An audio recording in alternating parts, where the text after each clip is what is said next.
Wakely, Massachusetts, founded in 1718 by the Reverend Nathaniel B. Wakely. Today, almost 2.5 centuries later, most of Wakely's inhabitants still adhere to the rigid Puritan laws that were laid down by their ancestral forefathers. The one characteristic that must always prevail is modesty.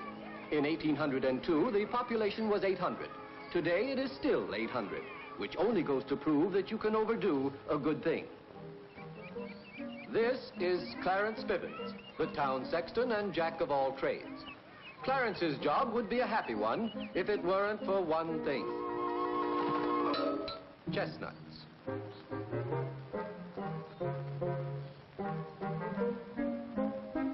Of course, this job doesn't pay much, but at least it's steady. Furthermore, Clarence has a sideline, and he does quite well with it, especially in the summer, when hundreds of tourists visit Wakely to gaze in awe at its historic shrines and to read with reverence its many historic markers. Looks like you have some customers, Clarence, over at the church. Thanks. You're welcome. Seems like the Wakely family did just about everything in this town. Morning, folks. Well, good morning. Hey. I'll be more than glad to show you around. Oh, how nice. Well, that's very kind, but we don't want to trouble you. Oh, it's no trouble at all. Shall we start here with the church? That'll be fine. The original church was built on this exact spot by its first minister, Nathaniel B. Wakely. He was the founder of the town of Wakely.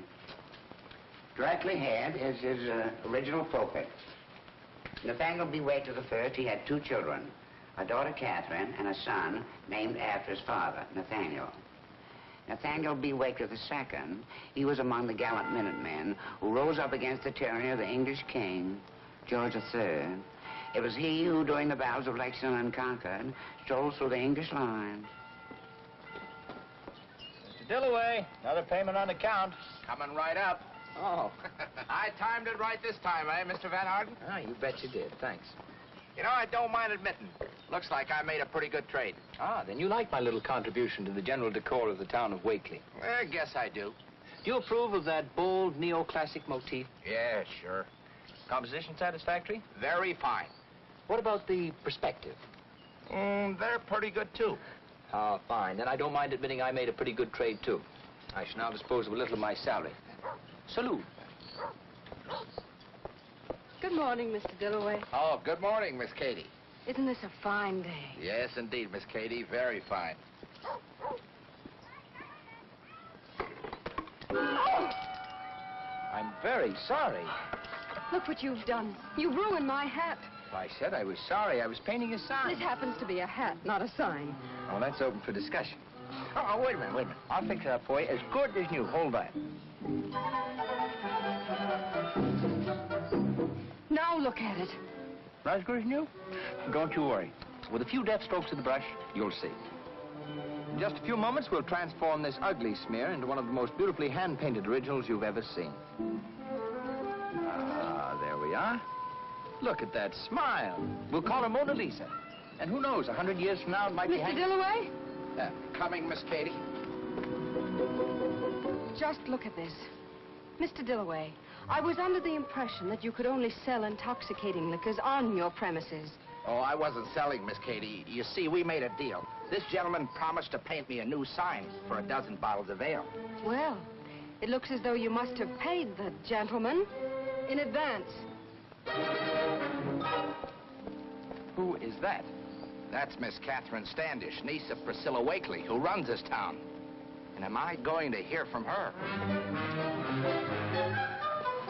Mr. Dillaway, if you were I, how would you go about apologizing to the young lady? If I were you, I wouldn't. I'd get the first train out of town. And if I didn't feel like getting the first train out of town, where would I go to apologize? Well, Miss Katie is the town librarian. Oh, is that so? Mr. Dillaway, I have a feeling I'm going to catch up on my reading. Well, it looks like every son in the Wakely family followed in their father's footsteps and became clergymen, huh? Well, all but the present one. What happened to him? I'm afraid his father had him by the hand while the devil had him by the coattails. It seems that N.B. VI wouldn't take up to ministry, but became a New York lawyer. I don't see anything so scandalous about that. Not if you keep your nose in law books and stick to lawyering. But Nathaniel, he didn't do that. No? No. It said that he got to running around with one of them, you'll pardon the word, hotsy-totsies. She was a cabaret singer in a cabaret. His picture was in the paper, drinking champagne out of this hotsy, pardon the word again, totsy slipper.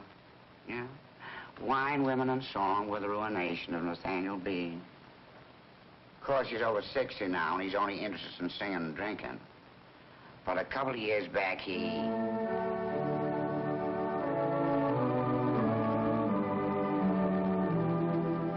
That's Miss Catherine Standish practicing next Sunday's hand.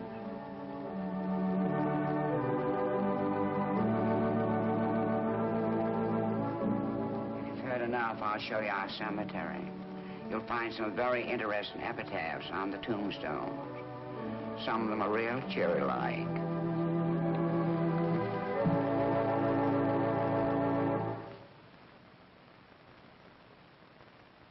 Stephen?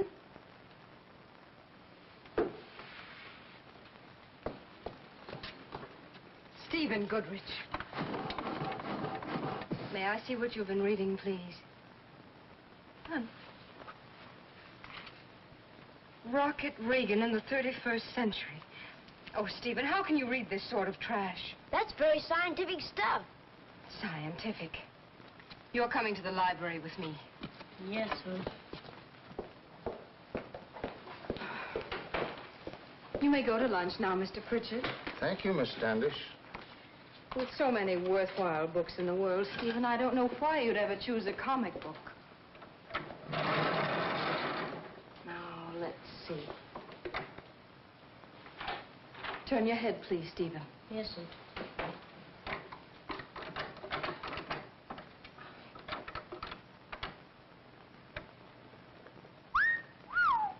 Stephen Goodrich, I'm surprised. Hi.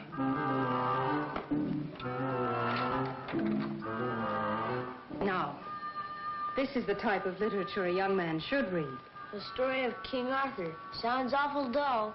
It is dull. Is there something I can do for you? Yes, is this a library? Obviously. You do lend books. Naturally. Then I'd like to borrow one. Will you just look around, and I'll be with you in a moment. Thank you. Stephen, the story of King Arthur happens to be one of the best narrative novels ever written. It's very interesting. Corny. It's a literary classic filled with fine, wholesome characters. And yet you're going to find it just as exciting as your comic books. I doubt it. As a matter of fact, Stephen, the young lady is right. This is a humdinger of a book. Would you mind if I told him a little bit about the story just to get him interested? Why, no. Thank you. Well, son, this King Arthur, he was a very social sort of guy. He lived in a little town called Camelot. He had about 100 men. Oh, and they were nice, wholesome characters who spent all their time at a big round table, eating, drinking, drinking and eating. They never did a lick of work. Now, when they got bored at sitting at this big round table, they'd tie a lady's garter around their sleeve and go out looking for trouble. And if they couldn't find trouble, they'd scare some up. They'd look for a stranger, a guy who was minding his own business. And if they were bigger and stronger than the stranger, do you know what these fine, wholesome characters would do? They'd pick a fight and beat his brains out. Now, while King Arthur is roaming around the country, hacking people to bits with his trusty sword, back in Camelot, his loving wife, Lady Guinevere, and his best friend, Sir Lancelot. Now, just a minute. Would you give me that book, please? Well, what's the matter? Didn't I tell it right? Go on, mister. It sounds super. Just what is it you want? Well, to be honest with you, I didn't come for a book. I want to apologize for my clumsiness this morning.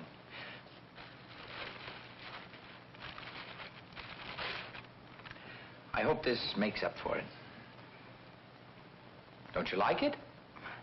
Well, it's very pretty, but people in Wakely aren't in the habit of accepting presents from strangers. But I'm not a stranger. I'm the guy who dropped paint on your hat. Stephen. I thought that was funny. Thanks. We're going to be friends. And I hope we are, too. Good day. But the hat. Will look very becoming. Believe me.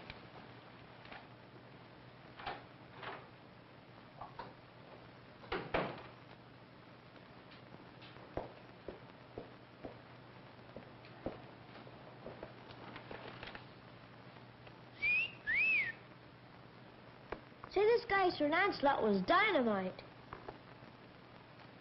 You take the book and run along home, Stephen. Yes, Uncle.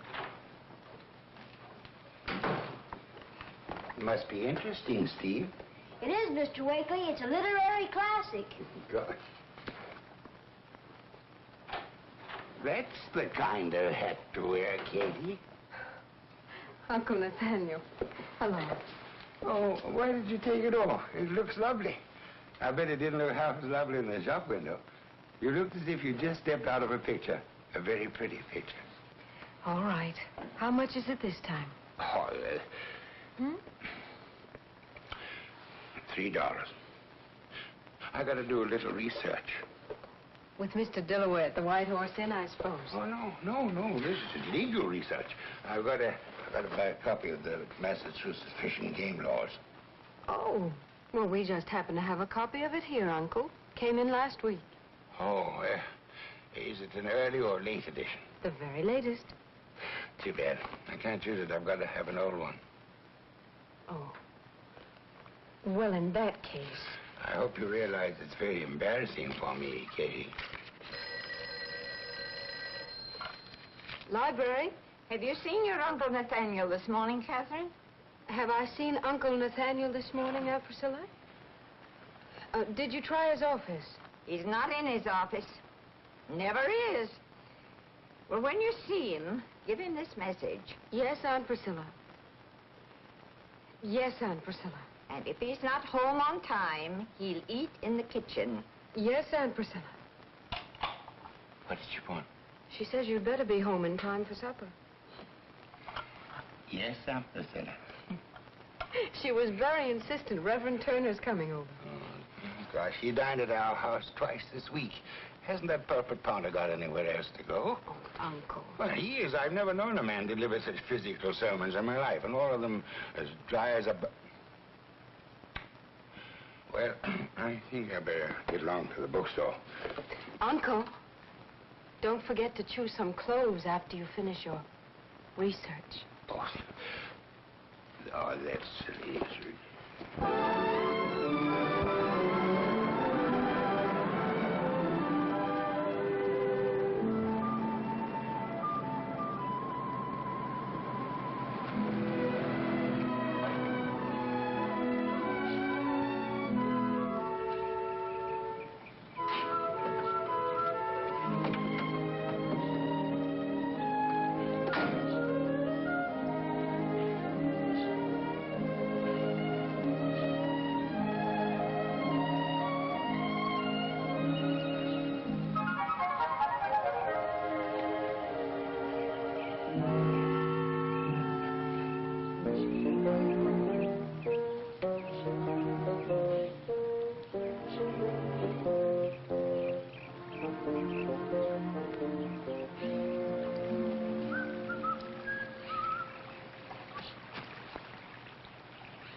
Matter? No bathtubs at home? Go away. License to fish. Where's yours to swim? I don't need one. Well, go ahead and swim. I'm not stopping you. Look, this stream runs for miles and miles. Why do you have to choose this particular spot? Well, it's such a pleasant place that the trout picked it too. If you won't leave, there's only one thing for me to do. Wait! Go.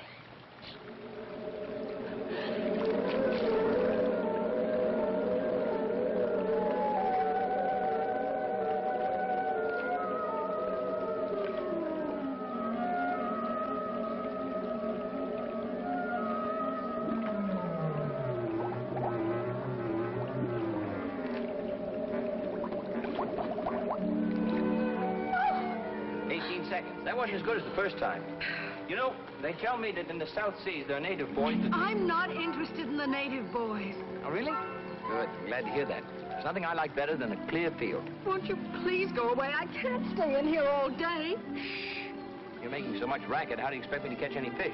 Look, I've got a lot of books to deliver. People will be waiting for them. Okay. But never let it be said that Peter Van Arden stood in the way of educational progress. I leave you, young lady, with a sincere hope that I'll be seeing more of you. Why, of all the...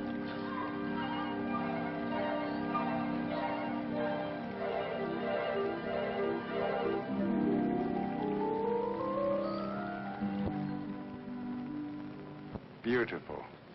Thank you, sir. Lover of fine art, I see. Oh, lover of fine horses. That's a mighty fine-looking animal. Duchess Lace. She was pretty good in her day. With that chest and those legs, I'd say she was built for distance. Oh, right you are, sir. At anything over a mile, there weren't many that could touch her. To Dillaway, salary time. Beat you to it. Good morning, Nathaniel. Morning, Jim. Here you are, Peter. Paid in full. Thank you, Mr. Dillaway. We broke even. Your sign is finished. Oh, that's first class. And so is this. I was just coming in to see you, James. Hey, he's quite a sign painter. Sign painter? That's Peter Van Arden, one of the greatest commercial artists in the country.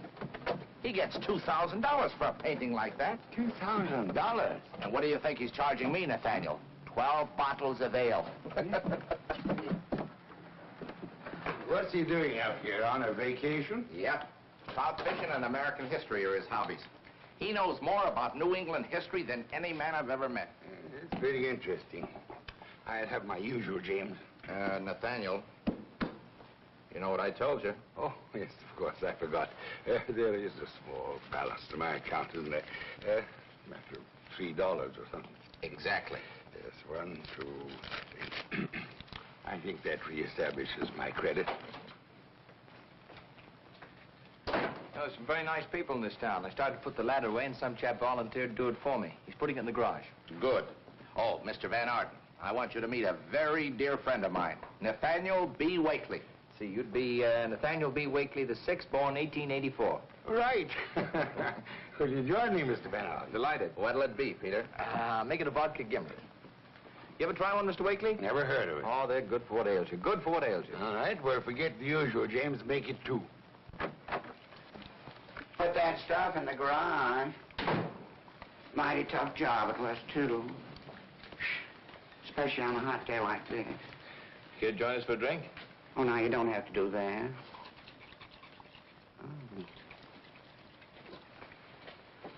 Hello, Nathaniel. Hello. Didn't expect to find you here. Come to think of it, I didn't expect to be here myself. You see, I was coming down the street, and this young man, he was struggling with a ladder. All right. You didn't see me, I didn't see you. I don't think it's necessary to ask if you two know each other. Here you are, Peter. Thank you. What do you call that? That, my friend, is a gimlet.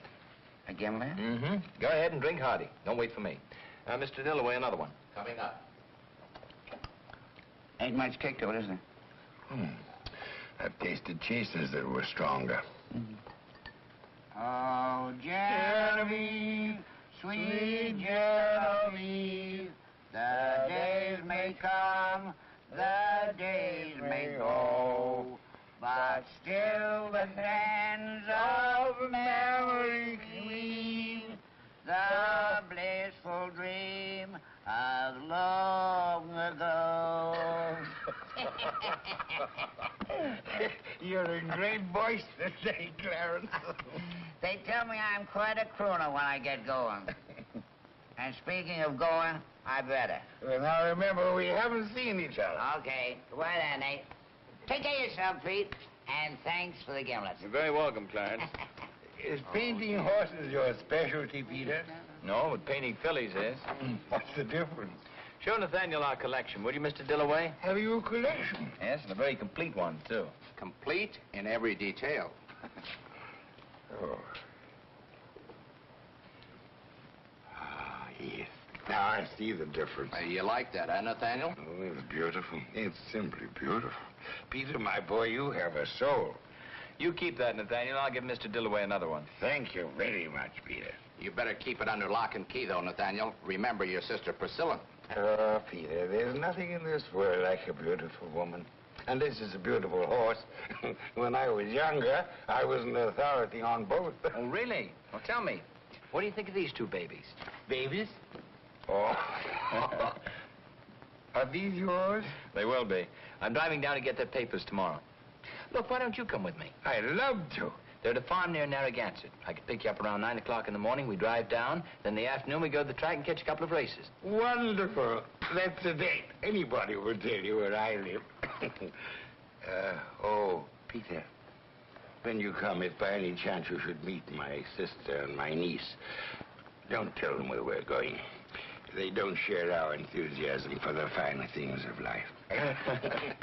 Mr. Dillaway, 2 more giblets. That was delicious, Priscilla. Nothing like a home-cooked meal, I always say. It's a pleasure to be here. Now, you should come more often, Reverend. We hardly ever see you. Perhaps Miss Catherine will play us a few of her compositions. To me, they're always the best part of the evening. Thank you, Reverend.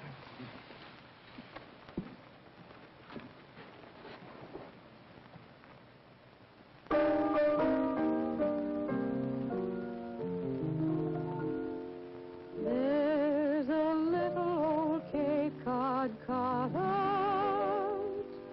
in a little New England town where I wish someday I could settle down.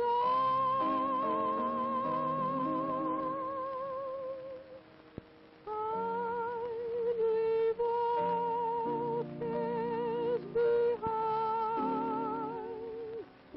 and find peace of mind in that little old Cape Cod cottage in a little New England town.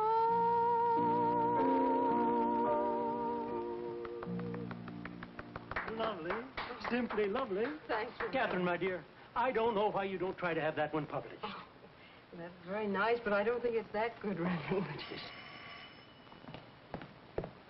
Nathaniel, were you expecting anyone? Yeah. But not tonight. Evening, Abigail. Miss Priscilla home? Yes, Mr. Grumby. She's in the parlor. Frankly, Reverend, I've never approved of Catherine's commercializing her talent. Good evening, Priscilla. Oh, good evening. Sorry, Priscilla, I didn't know you were entertaining. Reverend, Mr. Grumby? Catherine, Nathaniel. No. Can't stay but a minute. I'm away to the depot. Catherine, you'll never guess what. Got a big surprise. I know, Mr. Grumby. Your son Stuart is coming home. Why, the sly young devil. Beg pardon, Reverend. He's been writing to you, hasn't he? Well, once or twice. Rather encouraging, wouldn't you say, Catherine? Yes, isn't it? Too bad you can only stay for a minute, Merrill. Oh, yes. I just dropped in to tell you that I had a call from the contractor in Thornton just before I closed my bank. His specifications are ready for the church repairs. Good. What about the loan? If the specifications meet with my approval, I'll lend the church enough to cover the repairs. That's very generous of you, Mr. Grumby. Very. Only 4%. He charges everyone else 6. I'm afraid I'm one banker who lets a little sentiment interfere with business. I'm driving down to Thornton in the morning to make the down payment. I'd like Nathaniel along to check the contract. Tomorrow? He'll be ready to go with you whenever it's convenient. Fine. Now, if you'll excuse me, we mustn't keep Stuart waiting, must we, Catherine? No, we mustn't. Good night. Good night. Oh, why did you tell him I'd go? I have an appointment tomorrow. What kind of appointment? I'm going out of town with an important client. What important client? Just about the most important commercial artist in the country. Mr. Van Arden. Never heard of him. Not Peter Van Arden. Yeah, see? Katie's heard of him. I certainly have. Uncle Nathaniel, what kind of business could you possibly have with a man like that? Tomorrow we're going out to his farm to have a look at a couple of his babies. That can wait. Oh, no, it can't. Tomorrow's the last day he can get the papers that prove that they're legally his. Perhaps this is in my department, Nathaniel. Oh, well, this is a lawyer's matter. But where's their mother? One of them's in Kentucky. He shipped the other one out to the West Coast. Each has a different mother. Nathaniel, this is my department. Now, Reverend, it's not for us to judge. You said that yourself. Nathaniel, I forbid you to have any business dealings with a man like that. But, Priscilla, you know what artists are. What we think is all wrong is perfectly acceptable to them. Besides, like a minister, a lawyer's duty is to bring these poor, unfortunate people back to the fold. He's right, Priscilla. Your attitude is most commendable, Nathaniel. I may base my sermon on this next Sunday. Well, if you think it's all right, Reverend, I'd better leave word at Mr. Grumby's house that you won't be able to make it tomorrow. Think I have his telephone number in my desk? Uncle Nathaniel, after what I've seen and heard of this Peter Van Arden, you're just wasting your sympathy. Why, any man who could do what he's done. Oh! Oh! Reverend, go and get some water. Katie, call Abigail. Gosh.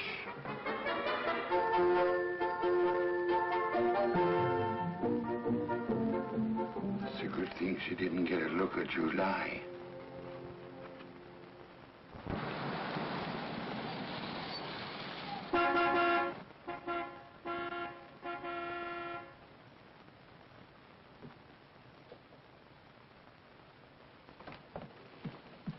Uncle Nathaniel, he's here. Oh, well, Kitty, please go tell him I'll be right there. I don't want to keep an important gentleman like Mr. Van Arden waiting. Gentlemen, after what he's done, Oh. sending one mother to Kentucky and shipping that other poor unfortunate girl out to the West Coast.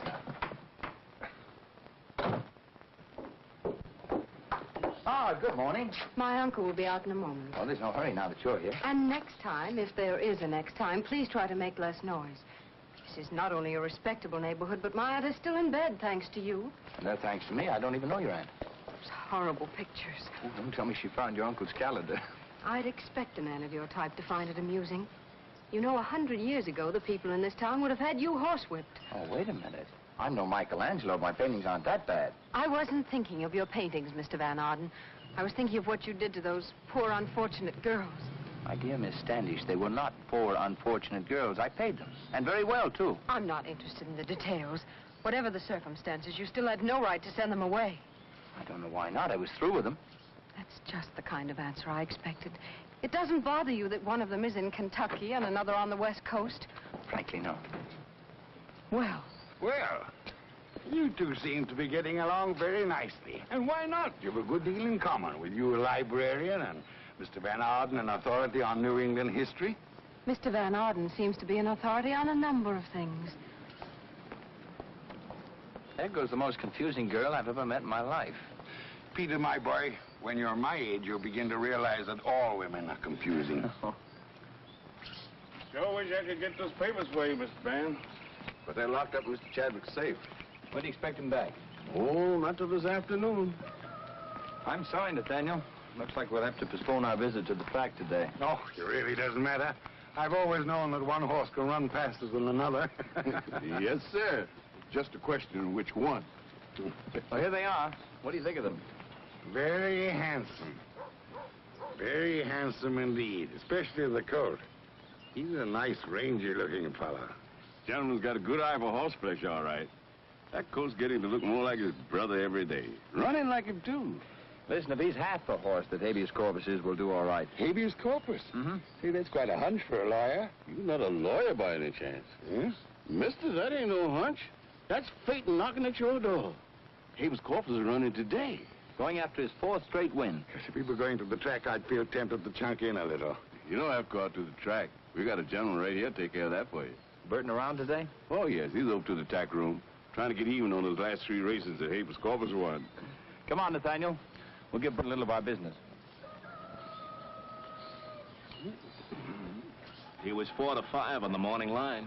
Think he'll go any higher? He's picked on top in every sheet. What do you think, Mac? Oh, hello, Mr. Van Arden. Hi, Odds. I want you to meet a friend of mine, Mr. Wakely. Nathaniel, this is Odds Burton. Hello. Can you handle any more on habeas corpus? Make it easy on yourself. 500 to win.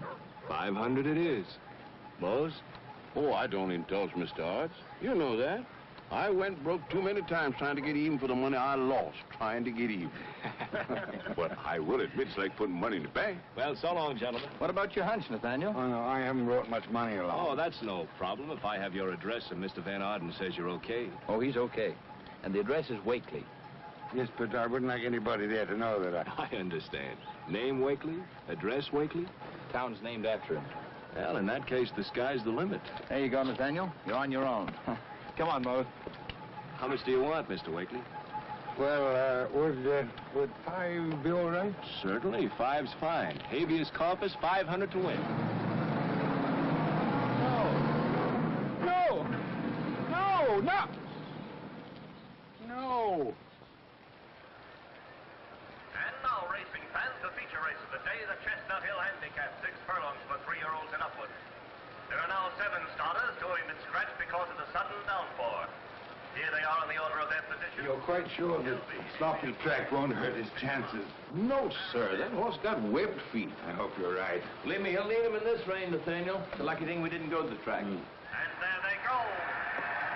Habeas corpus breaks on top. Shelby is second. Barrelhead is third. And pick him up. Now, gentlemen, you can count your winnings. They'll never catch him. In the back stretch, it's Habeas corpus by 2 lengths and running easily. Shelby out on the outside is second by a nose. Barrelhead is third by a length, and pick him up is still out. Come on, Habeas corpus. It's still Habeas corpus by 2, Shelby and Barrelhead. Pick him up is starting to move on the inside. They're turning for home. It's Habeas corpus, Shelby and Barrelhead. Barrelhead is dropping back. Pick him up is making That takes care of him. It's Habeas corpus, Shelby and pick him up. And pick him up is moving very fast into the home stretch. It's Habeas corpus by a length. Pick him up and Shelby. It's Habeas corpus and Come on, go to the whip. I go to the whip. It's Habeas corpus and pick him up. They're head and head. It's Habeas corpus and pick him up coming down to the wire, and pick him up wins it by a nose. Habeas corpus is second by 2 lengths, and Shelby is third.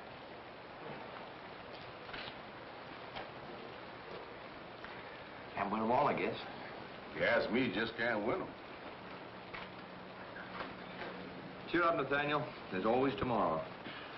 Yeah, that's what I'm thinking about.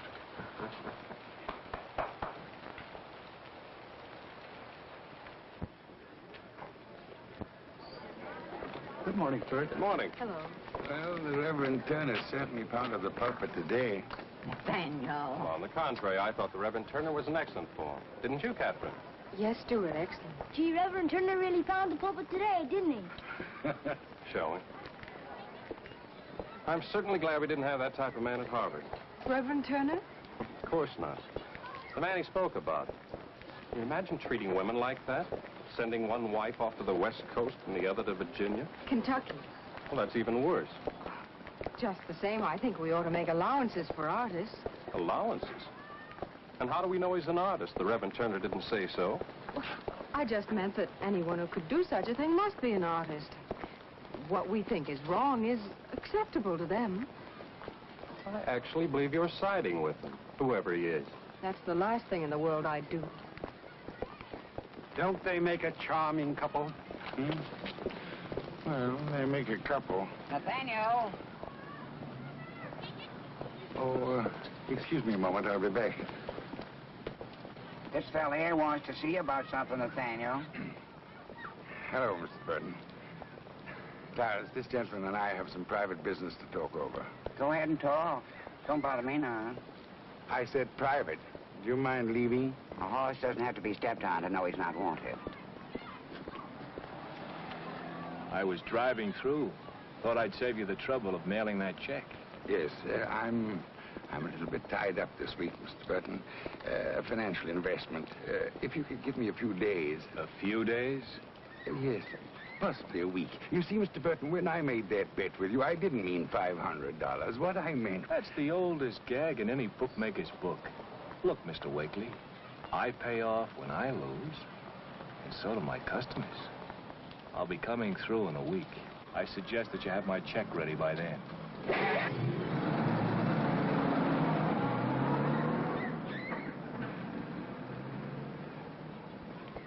Nathaniel, who's your friend? Client, sort of. Drives a fine car. What line's he in? Books. He makes them. He wants to discuss an investment. Investment, eh? Well, if you can use any of the services of my bank. Come to think of it, I can. Priscilla, why don't you join the younger folks? I want to talk over a little business with Merrill here for my client. It's very personal. Well, don't be too long. Come into the office, Merrill. All right, Nathaniel. Now, what's the deal? Merrill, what are the chances of negotiating a loan with your bank? Very good. Good. How much? $500. Only 500? Yeah, that's all. Have your client drop in and see me, and if his credit is satisfactory, I'll make the loan. No, it's not for him. It's for me. For you? Nathaniel, have you been getting yourself into trouble again? Of course not. Then why don't you go to Priscilla? I don't want her to know anything about it. What collateral have you? Just my good word, that's all. Your word is not good enough. Nathaniel, there's your collateral. What do you mean? I'll let you have the money if you will encourage a certain marriage. Why, you old rascal. I had no idea. You're Priscilla. Don't be an idiot. I mean Catherine and Stuart. I couldn't and I wouldn't do a thing like that. Catherine has every right to choose for herself whom she wants. Those are my terms. All I have to do is to encourage the match. If you do that, I'll let you have the money immediately. Immediately after Catherine announces her engagement. Oh.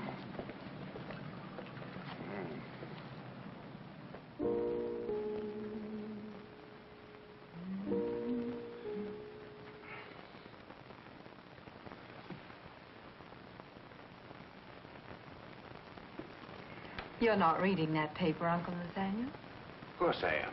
You've been on that same page for an hour. What's worrying you this time? You. Me? Sit down, Katie. Catherine, it seems a shame that the long line of Nathaniel should end with me.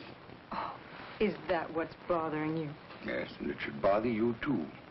It's time you were married to some fine fellow, had a home of your own, children of your own. And what fine fellow are you referring to? Well, I had in mind a young man whom you know very well, and a man with whom you spent a good deal of time. Stuart Gumby. Oh, Uncle, you can't be serious. Stuart's very nice, but he's terribly dull. You said so yourself. Yeah, I know, but something happened yesterday that made me change my mind about him. What was it? Horses. Horses? Yes, I found out that he's very kind to horses. And a man who could be kind to a horse would certainly be kind to his wife. Oh, no, I can't go on with it. I can't go on with it. Oh, what's behind all this? $500. Something happened yesterday when you were out with that Peter Van Arden, didn't it? Yes, but it wasn't Peter's fault. All he did was to introduce me to his bookmaker. Oh, I knew it. I knew the moment you left the house yesterday with that man something terrible would happen. It did. I accidentally bet $495 more than I intended. And if I don't pay the bookmaker by Sunday next, he'll pay me a visit. I don't have to tell you how your Aunt Priscilla will take that. Well, I still don't see what all this has to do with my marrying Stuart. Bank terms. His father will lend me the money if I encourage the match.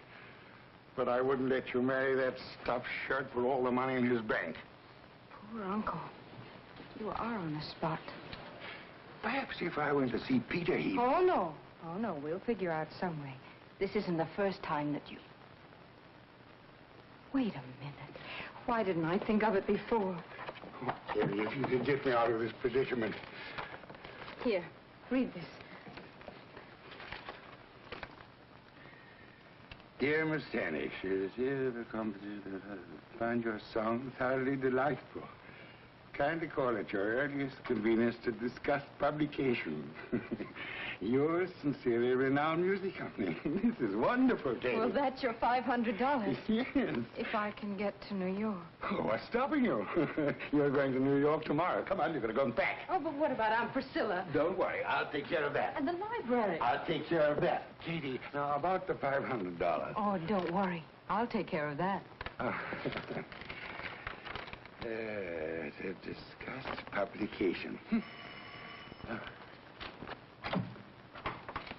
Oh, Peter! This is a pleasant surprise. Come in. Thank you. I thought you'd go fishing today. I wish I could. I'm driving New York this afternoon. I just dropped in to say goodbye. Will you be back this way soon? I hope so. Say, Nathaniel, do you think I could see your niece for a minute before I leave? Oh, I don't think that would be wise. I'll give her a message if you like. She's upstairs packing. Packing? Is she going away? Yes, she's leaving for New York tomorrow by train.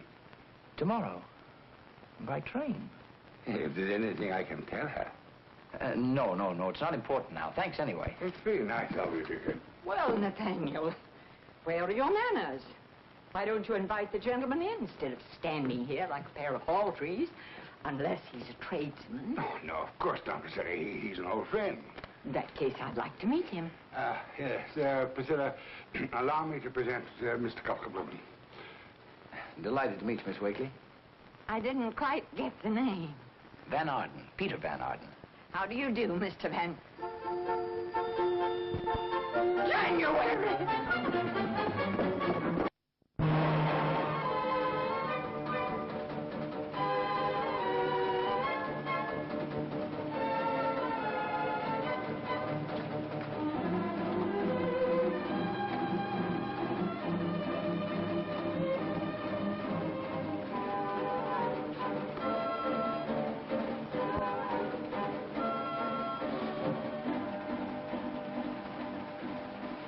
Oh, hello. Mind if I sit here? I certainly do. There are plenty of vacant seats in the car. Yes, I know. But this is the only one the draft doesn't hit. Tickets, please. Conductor, Yes, ma'am. would you kindly move this gentleman to another seat? He's annoying me. It's against the rules of the railroad, mister, to annoy or molest a lady. I'll go quietly. Thank you. Sir. Oh, conductor. The young lady happens to be my wife. Your wife? Yes, you see, I'm taking her to New York to see a specialist. What's wrong with her? It's a very sad story. She used to have these spells at rare intervals, but of late they've become more frequent. What kind of spells? Oh, she forgets things. Even the fact that I'm her husband. Thinks I'm a complete stranger. Oh, Addison. How long do these spells usually last? It depends. Sometimes a few minutes, and sometimes a whole day. Oh, I feel sorry for you, mister. Tell me, is she dangerous when she's having one of these spells? Yes, she might do anything. You better come back to sit with her. Pardon me, ma'am, but I think you'd better let this gentleman sit here with you. Why must I sit with a perfect stranger? The car is practically empty. Now, lady, don't excite yourself, but I think it best if you let your husband sit beside you. Husband? Why, I've never seen this person until a few days ago. And what did I catch my little girl doing a couple of days ago? You ran away and jumped in the river. You remember that, don't you, Katie, dear? Of course I remember. I was delivering some books and Now, dear, you know fish can't read. And for your own good, let your husband sit here. Thank you, That's conductor. all right. See here, conductor. Now, ma'am, your husband will take care of everything. How dare you tell that man we're married? Of all the nerve. Darling, don't get excited. Tickets, please. Oh. Conductor? Why don't you relax, lady? Maybe the spell will pass off in a minute. Spell? What did you tell him? I told him the truth. I thought it was best. It certainly is. We're your friends. If you won't make him sit somewhere else, there must be someone on this train who will. No!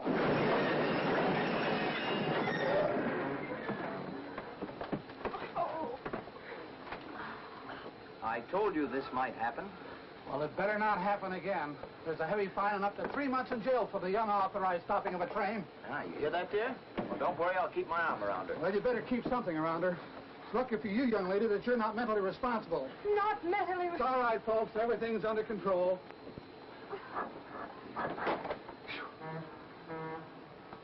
Trying to do to me anyway. Thanks to you, he thinks I'm a half-wit. And take your arm away. Now, darling, it's your husband's my duty to keep you out of trouble. Well, you just better see about keeping yourself out of trouble. My employment certificate clearly states that I am unmarried. So it does.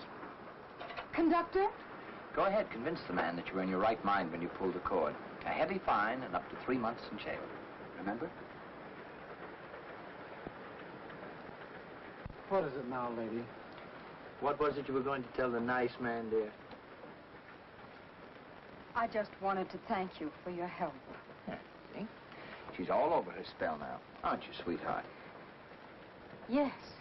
Oh, that's fine. I'm glad to see you two so chummy. That's the way it should be. Thank you, conductor. Well, now that we're being so chummy, who was the goop that saw you off on the train? Goop? The conductor. He is not a goop. His father owns the biggest bank in this part of the state, and I don't see that it's any concern of yours. Oh, is that so? Well, it's your fault that I cut my vacation short. My fault. When I saw you in the water, I got a wonderful idea for a new picture. I was driving back to New York to get started on it when I heard you were going to be on the train. Mr. Van Arden, I'm not the least bit interested in your personal plans. Oh, but you should be. You see, as long as you were the inspiration, I thought you'd be the perfect model. Are you suggesting that I pose for one of those pictures? I don't know why not. I'd pay you well. I'm afraid not enough. Furthermore, I'm about to make all the money I need, thank you. A music company is about to publish one of my songs. Oh, really? Oh, congratulations. But if you do change your mind about posing, my number's in the phone book. Calling you, Mr. Van Arden, would be the last thing I'd think of doing.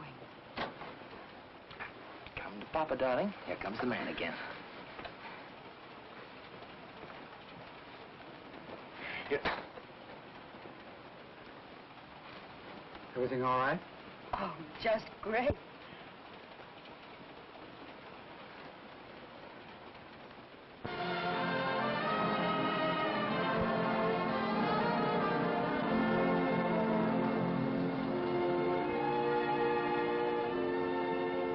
I've made up my mind to marry Mary.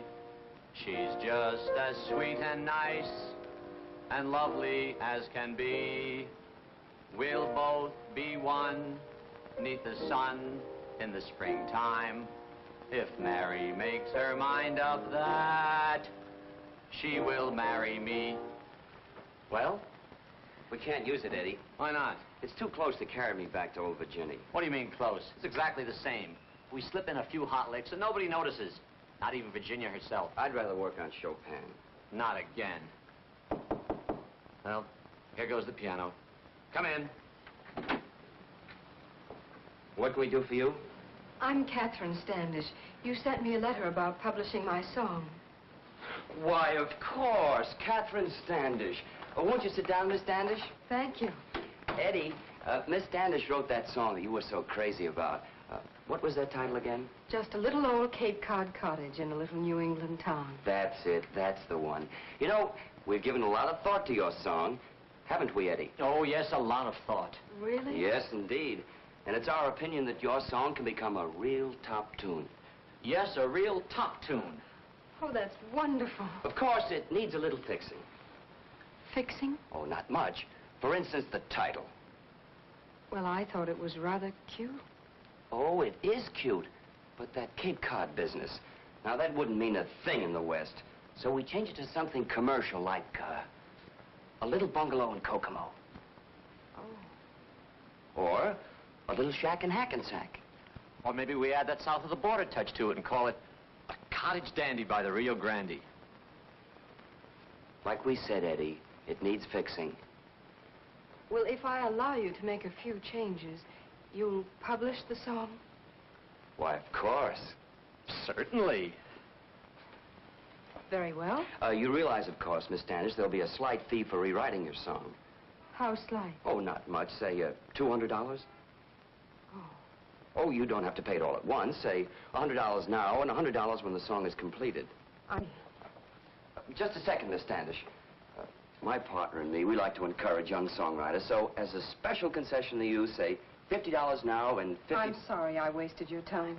25? Good day.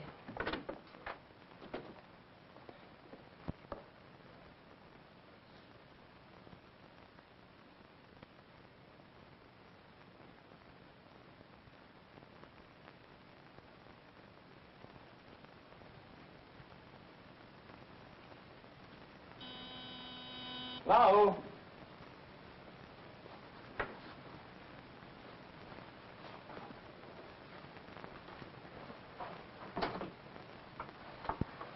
Is Mr. Van Arden in, please? Yes, miss, but very busy at work.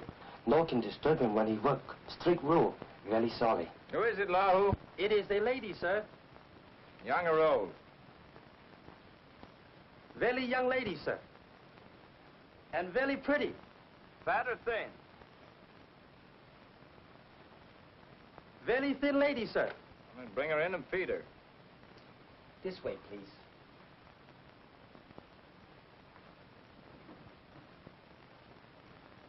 The lady, sir. Katie! It's a wonderful surprise. I'm glad you changed your mind. Please don't misunderstand, Mr. Van Arden. I'm here on business. Whatever the reason, I'm glad you're here. Business, huh? Yes. Kathy, that'll be all for today. Lahu, give Miss McAllister a full day's pay, will you? Thank you, Mr. Van Arden. Okay, dear.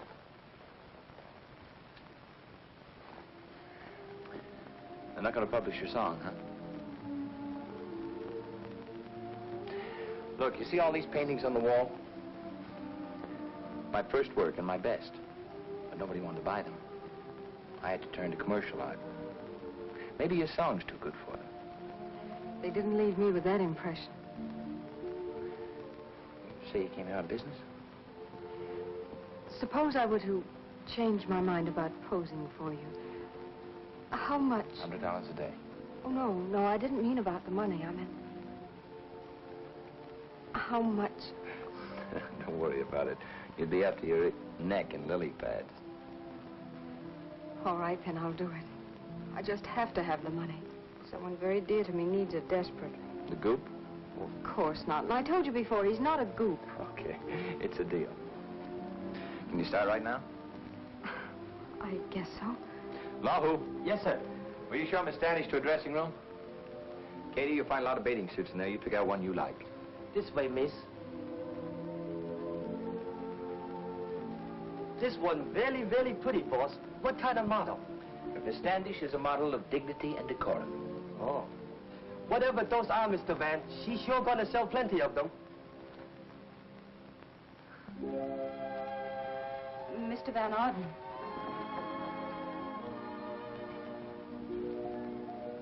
I'm ready. Oh, are you?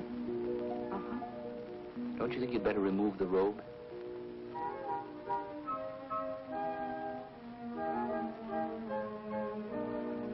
All right. Yell when you're in.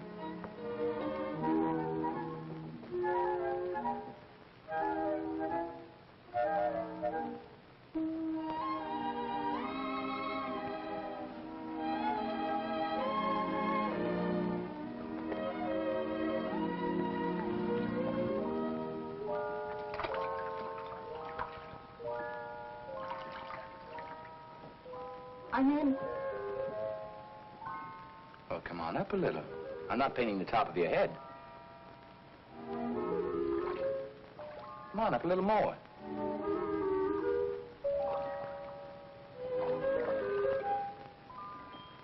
A little more. And that's better. Now smile. I can't. Well, force yourself.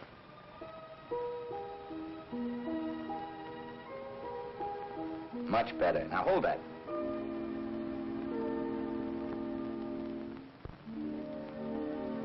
I said smile.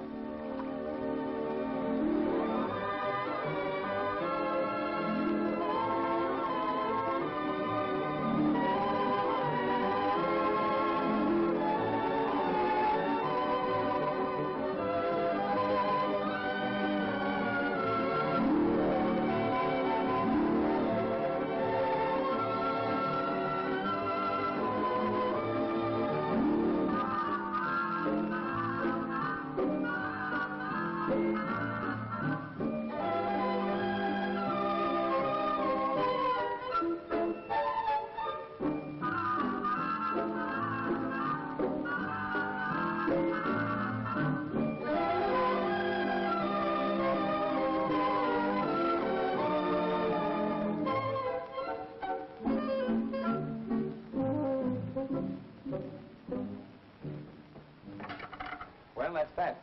Is it finished, Peter? As finished as it'll ever be. Would you like to see it? Uh-huh. Oh, Peter, it's lovely. I mean, your work, of course.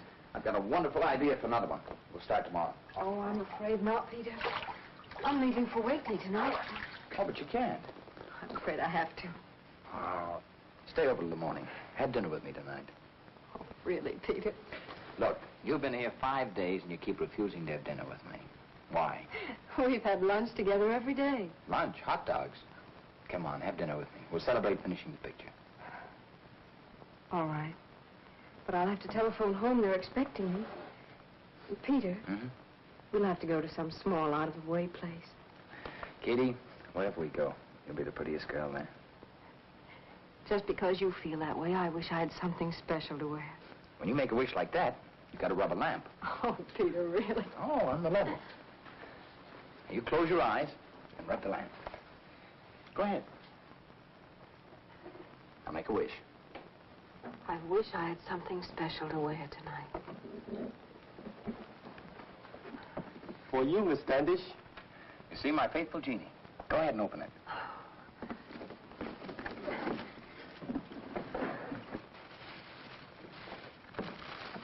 Oh, Peter. The one I like so much. A little going-away present. Oh, but I can't accept it. You've paid me for my work. I had nothing to do with it. You shouldn't have rubbed the lamp. I'll pick you up at your hotel at 7 o'clock. You sure you don't want any champagne? None for the lady, thanks. Well, how do you like it here? Oh, it's wonderful, Peter. Why, you know, we've even heard of this place in Wakely. But I never dreamed I'd be here. Katie, there are a lot of wonderful places I'd like to take you to in New York. And you'd stay on. You're forgetting your obligations, aren't you, Peter? Mine? I never take them very seriously anyway. You'll find the Chateaubriand excellent this evening, Mr. Van Arden. Thank you, Pierre. Usually is. Peter. What do your babies look like? Babies? Whatever gave you the idea I had babies? Uncle Nathaniel told me. I was joking. I'm not prying, mind you, but the day that you went on the business trip with him, he said you were going to get some sort of legal papers that would make them yours. Oh, those babies. I'd almost forgotten about them. Forgotten about your own flesh and blood? Yeah, well, you know how it is. Out of sight, out of mind. You wonder what they look like. Well, they've got long, sad faces, like this. They might even grow up to look like horses. Well, those are chances a father takes. I don't know how you can talk about them like that, even jokingly. Look, this gag has gone far enough. Katie, the reason my babies will grow up to look like horses is because they're two of the cutest thoroughbred yearlings you ever saw. You don't expect me to believe that, do you, Peter? On the level. Look, Katie, I'll make a deal with you. You come to my place tomorrow morning for breakfast, and I'll show you their pictures.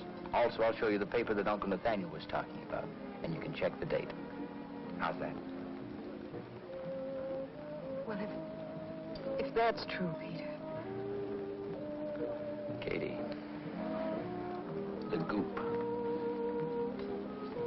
Stuart, what are you doing here? I flew down from Boston to find out what you're doing here. Well, I'm having dinner with Mr. Van Arden. Mr. Van Arden, this is Mr. Grumby. Care to join us? Catherine, you told your aunt you were coming to New York for 1 day. Here it is 5. Well, I phoned her and told her I'd be home tomorrow. You've been telling her that every day. So I decided it was high time you came home. You decided? Well, I think I'm old enough to decide a few things for myself. She's absolutely right, Mr. Goop. The name is Grumby. Oh, Grumby, excuse me. Listen, Catherine, I don't intend making a public scene by getting involved in an argument. I came down here to take you home. Now, there's a train leaving at 11. I intend to be on it either with you or without you. Well, then be sure to get a magazine. Then you won't be lonesome. I'll be waiting at the station. You have until 11, Catherine. Oh, the nerve of that goop. Katie, you're terrific. I never knew there was so much steam under that iceberg. As long as I can remember, Aunt Priscilla has always told me, you're a Wakely Catherine. You mustn't do this. You shouldn't do that. And now, Stuart. Well, from now on, I'm going to do the things I want to do. Starting with champagne.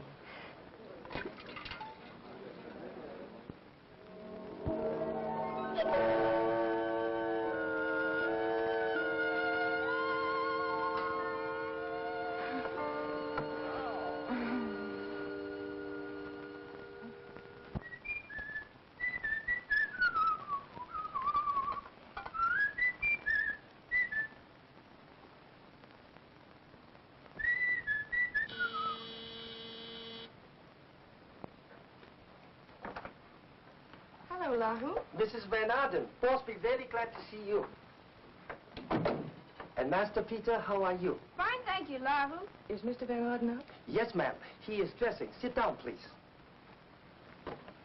I didn't expect you so early, honey. Irene!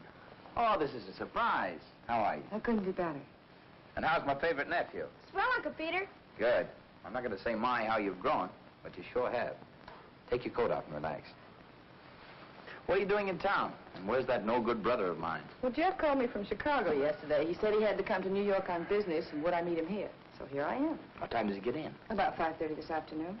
Have you had breakfast yet? Oh, not yet. Peter insisted on coming to see you before we went to a hotel. Hotel, nothing. You're going to stay right here. Lahu! Uncle Peter, may I paint something? Help yourself. There's the paint and brushes. There'll be 2 more for breakfast. Yes, sir. I've got a young lady coming for breakfast. I hope you don't mind. Well, of course not. Who is she? She's wonderful. Different from any girl I ever met in my life. I've heard you say that before, Peter. This time I mean it. I've heard you say that, too. I'll prove it to you. I just finished a picture of her.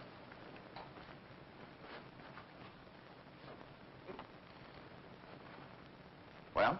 From what I can see, I'd say she's quite a dish. How's the rest of her? That I refuse to answer without advice from counsel. You want to freshen up a little before breakfast? Good idea.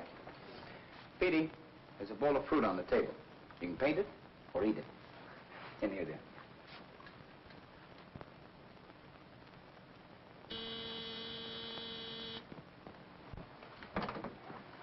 Good morning, Lahu. You right on time, Miss Standish. Make yourself at home. Excuse, please. Must hurry with breakfast.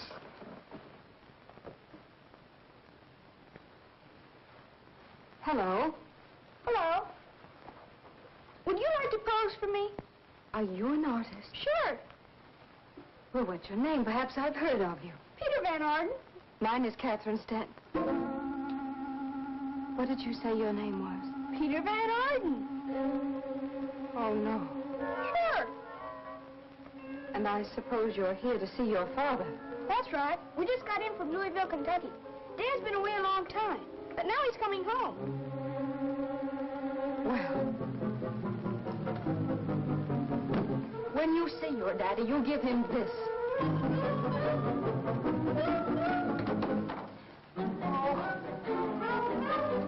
And tell him from... No. No, don't tell him anything. Just give him that.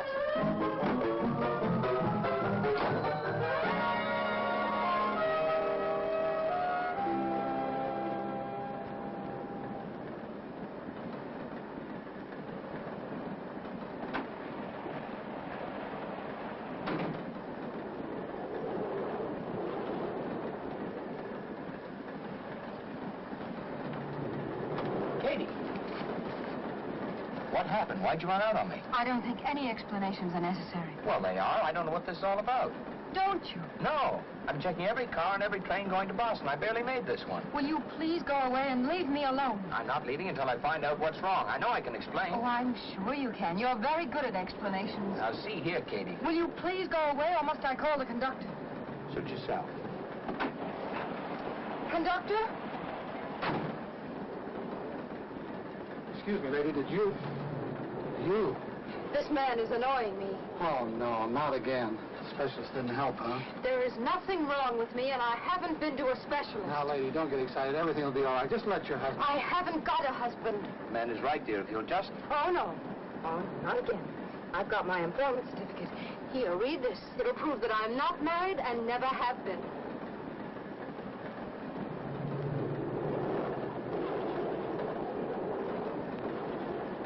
Now, look, conductor, this is very... Young lady, pull that cord.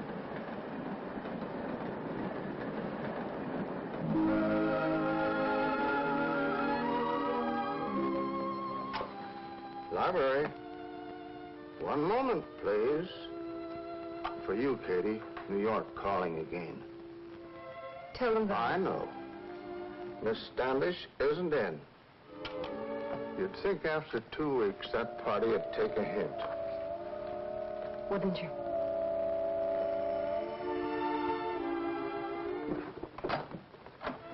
More flowers, Miss Standish. You can keep them. Oh, thanks. Oh, is there any chance of your making up with your fellow in New York? I have no fellow in New York. Oh, I'm glad. You see, for the last 6 weeks now, I've been a big man with my girl, bringing her flowers every Sunday, and, well, I was awfully worried. You can stop worrying.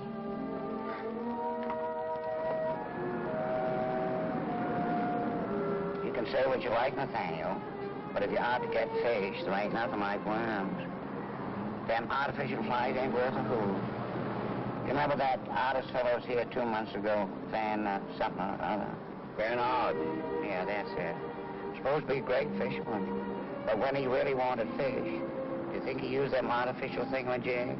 No, sir. I used to sneak him a can of fresh worms every morning. Well, they certainly went for them today. How many did we get, Catherine? Catherine, how many did we get? How many what did we get? Fish, dear. How many fish did we get? Oh, I didn't count them. About 15, I guess. This fishing didn't seem to cheer you up none, Miss Katie. Oh, I'm all right, Clarence. It was fun. What makes you think she needs cheering up? Ain't only me. Lots of folks are saying that Miss Katie ain't been the same since she came back from New York. Who, for instance? Oh, no offense, mind you, but... Stop! Stop! Stop!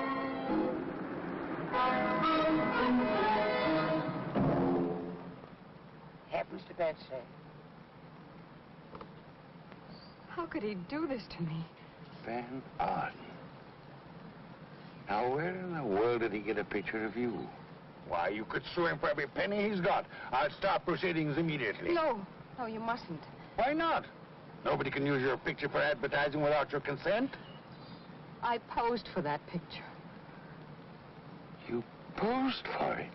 Heavens to Betsy. For goodness sake, child. What made you do an insane thing like that? Well, you needed the $500. Then you didn't sell the song. You got it by posing for this. I'm sorry, Catherine. I'm terribly sorry. If I'd known, I would rather face that gambler. A gambler? Now, Clarence, please. Now, don't worry about me telling anyone, Miss Katie. I tend to my own geraniums. The question is, what are we going to do about that? If the folks from Wakely ever got a look at it, you'll be in the same boat your Uncle Nathaniel has been in for years. I know. Don't worry, Katie. I got you into this mess, and I'll get you out of it.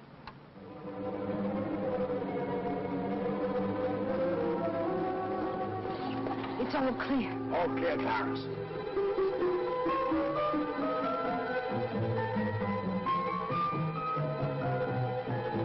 That's enough, Clarence. It isn't going to hang in a museum. Wait till I dot the I. Don't think anyone would recognize me now. Not even your Aunt Priscilla. Come on, we've only just started on this smear campaign. This is for Aunt.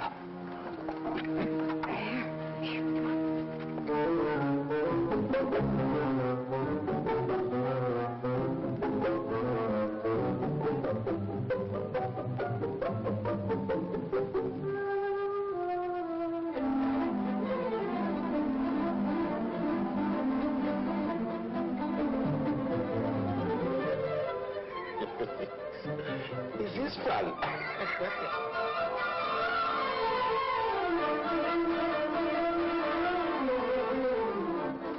Here comes a car. Hurry.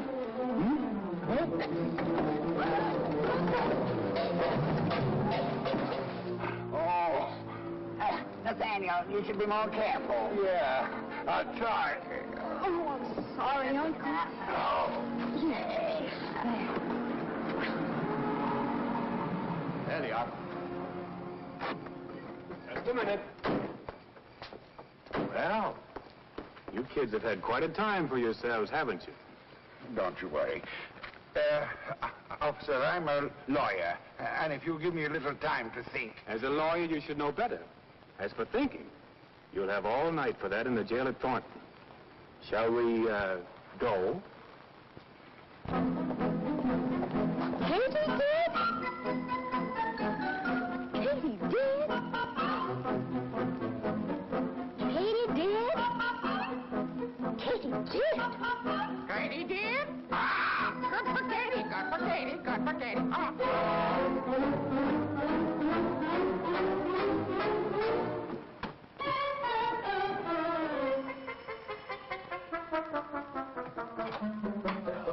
Oh, Mr. Grundy, I suppose you heard. I want to see Miss Priscilla immediately.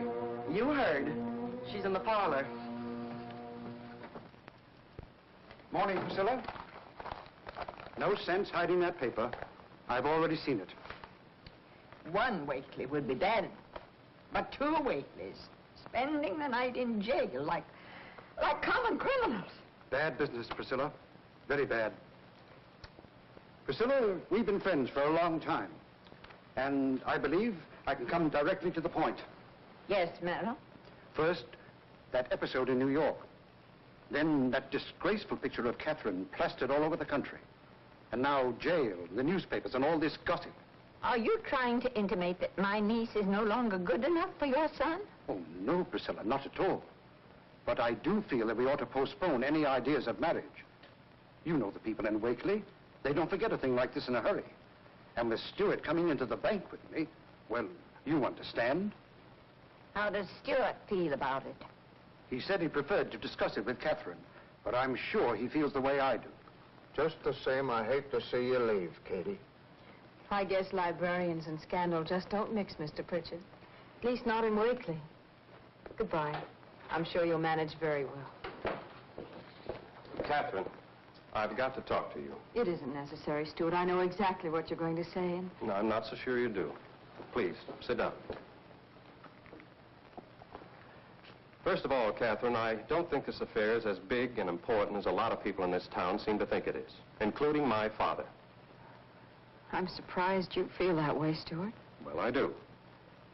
Catherine, I know I'm not the romantic type like this New York artist, for instance, but it doesn't mean that I wouldn't want to be. I know I may be a little stuffy and dull at times, but it's this town. It's the way I've been brought up. I know. It's the way we've both been brought up. Yes, ever since I can remember, it's don't forget who you are. The bank. You mustn't this, you mustn't that. It hasn't left us much time for fun. No. And from now on, I'm going to do everything I can to make up for it. Catherine. Katie. I don't care what you've done. I don't care what people are saying about you. I don't even care if the bank goes to pot. I want you to marry me. You're really a very wonderful person, Stuart. I guess I haven't always appreciated it. I'm tremendously fond of you, Katie. Always have been. You know that. I guess in a way I'm fond of you, too.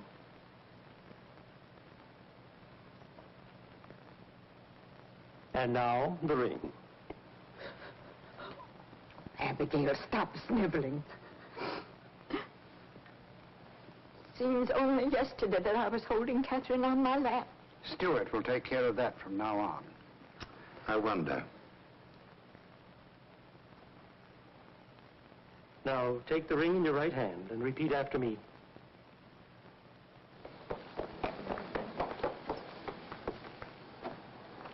Excuse me, please. Excuse me. Stevie Goodrich, I thought you'd be up there pumping the organ. Clarence Bivens sent me on a nerve. Hope I'm not too late. Uh-oh. I am.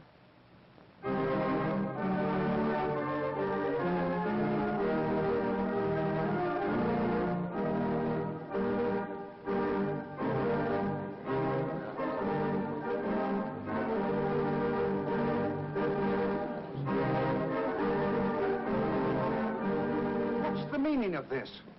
I thought this wedding rehearsal was a little gruesome, so I decided to cheer it up. Uncle Nathaniel. I just casually mentioned to him that you were getting married. Who is this man? Peter Van Arden, artist extraordinary. Nathaniel, you did this deliberately. I'd like to have an explanation, Nathaniel. It's very simple, Merrill. You don't like anyone making a mistake in your bank. I don't like anyone making a mistake in my family. Nobody's making a mistake. I'm not so sure. Katie, my love, surely you're not going through with this hollow mockery. Now, look here, Van It's Arden. all right, Stuart. I'll take care of it. All right, Mr. Van Arden, you've had your little joke. Now, goodbye.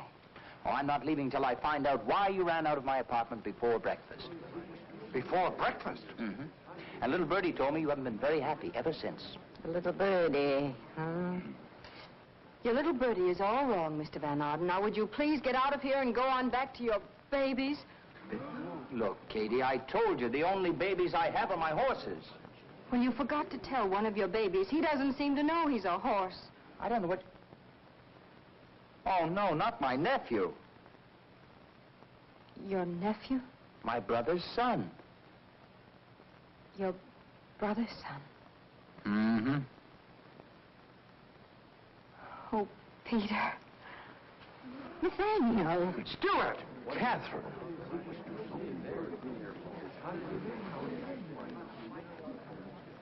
Don't just stand there, Stuart. Do something. Say something. Well, I don't think there's much I can say. I understand, Catherine. I only wish I could have been the one to put that look in your eyes. This is all very romantic. But, young man, if you have any feeling for my niece at all, you'll get out of town immediately. Aunt Priscilla. Miss Wakely, I happen to be very much in love with your niece. This is not New York, Mr. Van Arden. Nothing like this has ever happened in Wakely. This scandal will ruin Catherine's reputation beyond repair. Miss Wakely, that is ridiculous. I'm afraid she's right, Peter. You don't know the people of this town. Oh, don't I, though? And you say nothing like this has ever happened in this town before? Oh, we'll see. Gather round, folks. Since you're all so interested in choice bits of scandal, I have a beauty. Now, my hobby is New England history, and I've come across a spicy bit of information concerning your precious little town that'll curl your hair. If you're referring to Nathaniel's New York escapades, we know all about them. Oh, small stuff. This goes back even much further, to another Nathaniel, Nathaniel B. Wakely the first. Young man, there's nothing about this town that we don't already know. Oh, isn't there, though? Wait until you read this. Allow me, Priscilla. I did some research on this item and found it to be entirely authentic. According to this, the first Nathaniel Wakely was never a real minister. He was self-appointed. This is one scandal that the town really hushed up. For you see, if Nathaniel B. the first were not a real minister, then all your second generation of Wakelyites... Heavens to Betsy. They call me a black sheep. Looks like we're all from the same pole. Now, as far as I'm concerned, this choice historic little gem goes back into the archives whence it came. But if at any time you nice people of this town decide you want to gossip about the future Mrs. Van Arden, well, you understand, I'm sure. Reverend?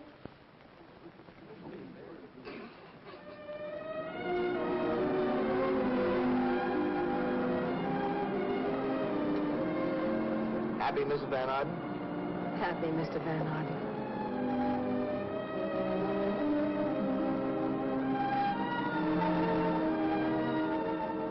You know, Peter, I was just thinking. It's such a long drive to Niagara Falls.